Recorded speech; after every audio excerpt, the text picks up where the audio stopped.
from there. This has been the Tossing Grenades at Windmills podcast. Buy my book, Have Name Will Travel, available in many markets, including at Amazon.com. Copyright 2019. Red Anvil Amalgamated, LLC. To fight Welcome the to forces of the evil! Tossing Grenades at Windmills podcast. I am Tom Ricks. This is the series called The Sins of Silicon Valley, and this episode is simply called Treason.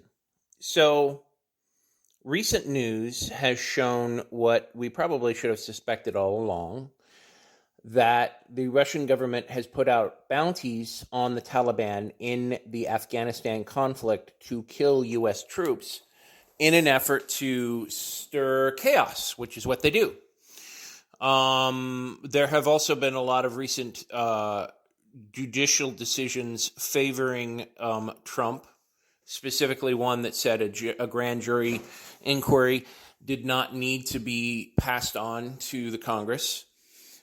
Bill Barr, the Attorney General, has made a number of questionable decisions, including firing the Attorney General of the Southern District of New York, who was investigating questionable things being done about the Epstein murder, and there were and are direct links to Trump. Recently, someone was arrested in that investigation, and we'll see where that comes. But this is about the technology companies, right? So why am I talking about Russia and the Attorney General and the investigations into Trump? Well, bottom line, the ownership of a lot of these tech companies, particularly Facebook and Twitter, have ties to dubious countries and sovereign wealth funds and individuals in countries that do not share our democratic values, like Saudi Arabia and China and Russia.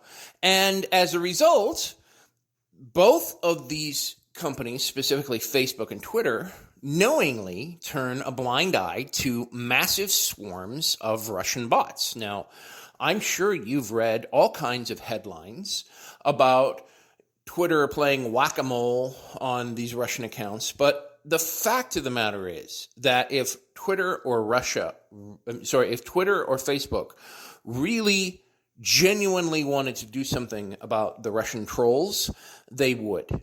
Not pretend just deleting several boogaloo accounts because they foster violence, but actually stopping actual malevolent Russian agents from spreading lies and false information on their networks.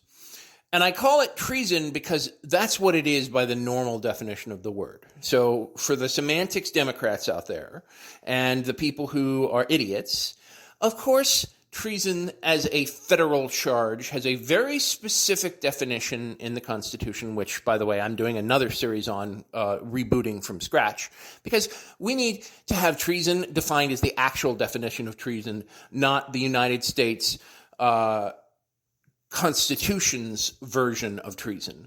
And actual treason is when you sell out your country for the enemy, and they are clearly identifiable as an enemy, not just somebody that you have declared war on, because this is the 21st century, and we need a 21st century understanding of what treason is, not an 18th century version. Then if you are selling out your country, then to me, anybody who's not an idiot or a Republican is going to understand that allowing Russian agents to spread information is helping a country that has literally put out a bounty on the United States military, right? This is not normal military or espionage practice. This isn't even shady espionage practice like the hybrid wars of what Russia does in the Baltic states or in Crimea or in Yugoslavia or pretty much anywhere they want, or Libya or pretty much everywhere they want, because they are literally Cobra Commander and Cobra in reality. They are almost as cartoonish a villain as you can find. The only worse ones you're going to find are going to be the American conservatives, who are literally too stupid and too evil to put in fiction. Like if I wrote a story with the kinds of stupid crap that American conservatives do, you wouldn't believe it and you would just throw it away because they are so dumb and so unbelievable that you can't actually put them in fiction. Truth is literally stranger than fiction in this case. But the point is that as long as Facebook and Twitter tolerate these bots, they are facilitating murder. Not hypothetical murder, not rhetorical murder, not stochastic murder, actual factual murder. The same unit in the GRU that put out this bounty is the one that runs the bots that make Trump look great or try and screw with the Democratic primary or screw with American elections, except in this case, they are murderers. Murderers who pay a bounty on United States troops.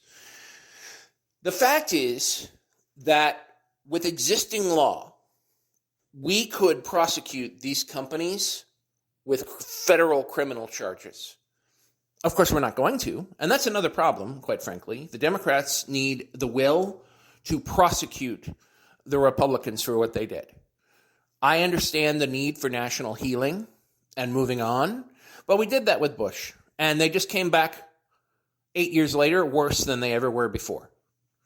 If there are not consequences for breaking the law, then the law is utterly meaningless, and we might as well start over and start from scratch.